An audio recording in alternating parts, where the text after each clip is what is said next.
जीवनमा यो एउटा कुरा याद गर्नुहोस्, पानीले नुहाउनेहरूले कपडा मात्रै बदल्छन्, पसिनाले नुहाउनेहरूले भाग्य बदल्छन्।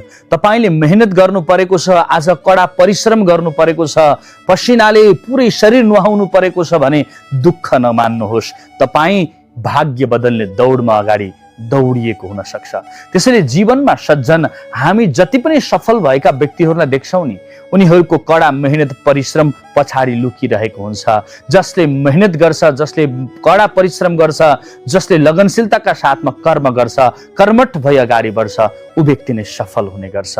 त्यसैले जीवनमा मैले मेहनत गर्नु पर्यो, बडा परिश्रम गर्नु पर्यो भनेर दुःख बोध गर्ने होइन। तपाईँ भाग्य बदल्ने दौडमा अगाडि दौडिनु भएको छ। जुन व्यक्ति दौड्छ नि त्यो व्यक्ति मात्रै गन्तव्यमा पुग्छ।